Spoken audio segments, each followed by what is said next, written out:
नमस्कार दोस्तों, मैं हूं योगेश राणा और आज का सवाल कांग्रेस को लेकर है। कांग्रेस के साथ ऐसी ऐसी घटनाएं घट रही है जो पार्टी के इतिहास में पहले कभी नहीं घटी है। यहां मैं इस स्टोरी में एक ऐसी ही बात लेकर आया हूं जिससे एकदम साबित होता है कि राहुल गांधी और प्रियंका गांधी कांग्रेस के लिए लाभ के बजाय चिंताजनक हालात को एक के बाद एक पैदा करते जा रहे हैं। इसके बाद भी कांग्रेस के लोग इनको हटाने की मांग क्यों नहीं कर रहे हैं, यह एक आश्चर्य की बात है। और आखिर ऐसा क्यों हो रहा है, आइए बात उत्तर प्रदेश से शुरू करते हैं। और पहली बात, उत्तर प्रदेश विधानसभा परिषद में कांग्रेस के एकमात्र एमएलसी दीपक सिंह सेवानिवृत्त हो गए हैं। उनके रिटायर होते ही कांग्रेस के 135 साल के इतिहास में ऐसा पहली बार हुआ है कि यूपी विधान परिषद में कांग्रेस का कोई भी प्रतिनिधि नहीं है। और दूसरी बात, हाल के विधानसभा चुनाव में कांग्रेस उत्तर प्रदेश में बस 2 सीटों तक ही सिमट गई थी, जीत पाई थी।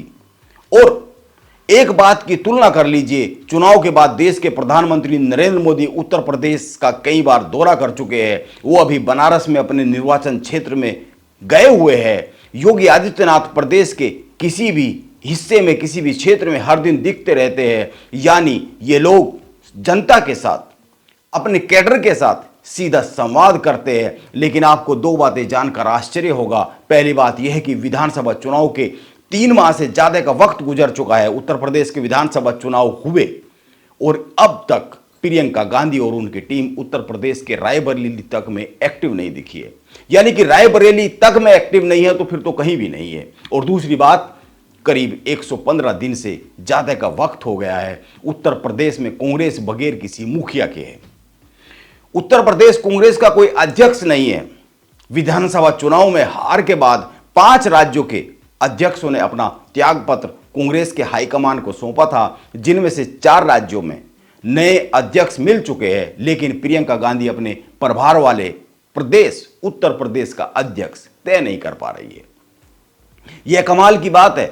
बताया जा रहा है कि प्रियंका गांधी प्रदेश के वरिष्ठ नेता, दलित नेता और छत्तीसगढ़ के प्रभारी पीएल पूनिया और प्रमोद तिवारी के कंधों पर उत्तर प्रदेश कांग्रेस की जिम्मेदारी सौंपना चाह रही थी, लेकिन दोनों ने इस बोझ को उठाने से मना कर दिया है।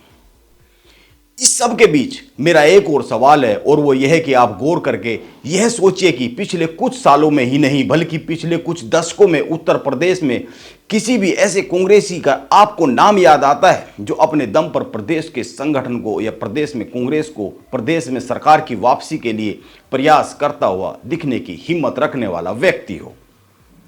ऐसा कोई नाम कांग्रेस के पास सालों से उत्तर प्रदेश में नहीं है। आखिर इसके पीछे कारण क्या है? इसके पीछे सीधी सी बात है, और वो यह है कि प्रियंका गांधी और राहुल गांधी उत्तर प्रदेश के संगठन को दिल्ली से चलाना चाह रहे हैं, चलाते रहे हैं। लेकिन इसमें 2 दिक्कत है। पहली, अगर केंद्र में कांग्रेस की सत्ता होती है तो यूपी को, उत्तर प्रदेश को, उत्तर प्रदेश के संगठन को रिमोट कंट्रोल से चलाया जा सकता है। लेकिन आज केंद्र तो छोड़िए, कांग्रेस प्रदेशों में भी केवल 2 में सिमट कर रह गई है। और दूसरी बात, जिस तरह से प्रियंका और राहुल पर पार्टी कैडर से दूरी बनाने के आरोप लगते रहते हैं, जिस तरीके से बड़े बड़े कांग्रेस के नेता ये आरोप लगाते रहते हैं कि राहुल गांधी ना तो मिलते हैं और ना ही समय पर फैसला लेते हैं, उससे ये तो समझा जा सकता है कि उत्तर प्रदेश में कांग्रेस की जो दुर्गत आज हो रही है वो क्यों हो रही है। आज उत्तर प्रदेश में कांग्रेस का वोट शेयर केवल 2% रह गया है। आप 2022 के उत्तर प्रदेश के विधानसभा चुनाव के आंकड़ों को उठाकर देख सकते हैं। और ऐसा नहीं है कि यह हाल उत्तर प्रदेश में ही है। अंत में देश में कांग्रेस की जो मौजूदा स्थिति है उसका एक और उदाहरण देख लीजिए। बात महाराष्ट्र की है।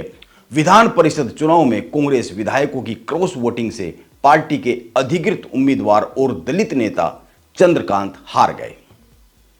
इसके बाद जब मुख्यमंत्री एकनाथ शिंदे 4 जुलाई को फ्लोर टेस्ट से गुजर रहे थे, तब कांग्रेस के 10 विधायक सदन से गायब रहे। और कमाल की बात तो यह है कि इसमें महाराष्ट्र के पूर्व मुख्यमंत्री अशोक चौहान का नाम भी शामिल है। कांग्रेस ने अभी तक कुछ किया नहीं है, बस 11 विधायकों को कारण बताओ नोटिस थमाया है। मीडिया रिपोर्ट बताती है कि कांग्रेस के ये विधायक ट्रैफिक जाम में फंस गए थे। लेकिन सवाल यह है कि मान लीजिए फ्लोर टेस्ट उद्धव ठाकरे के लिए होता तो उस समय भी क्या कांग्रेस के विधायक ट्रैफिक जाम में फंस जाते?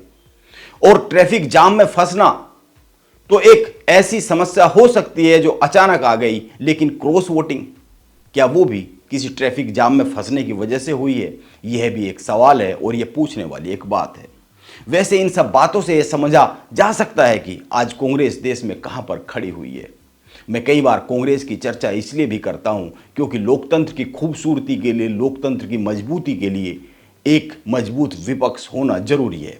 और आज की स्थिति में कांग्रेस के अलावा देश में राष्ट्रीय स्तर पर कोई राजनीतिक पार्टी विपक्ष की भूमिका निभाने की स्थिति में नहीं है, क्योंकि भाजपा और कांग्रेस के अलावा किसी अन्य का राष्ट्रीय स्तर पर संगठन का ढांचा ही नहीं है। कांग्रेस का है, लेकिन कांग्रेस मजबूत विपक्ष तो तभी बनेगी जब अपने खुद के अंदरूनी झगड़ों से जीतकर जनता के बीच जीतने के लिए पहुंचेगी। लेकिन ऐसा होता भी दिख नहीं रहा है। यह देश की राजनीति के लिए एक चिंता की बात है। नमस्कार, आप बने रहे मेरे साथ।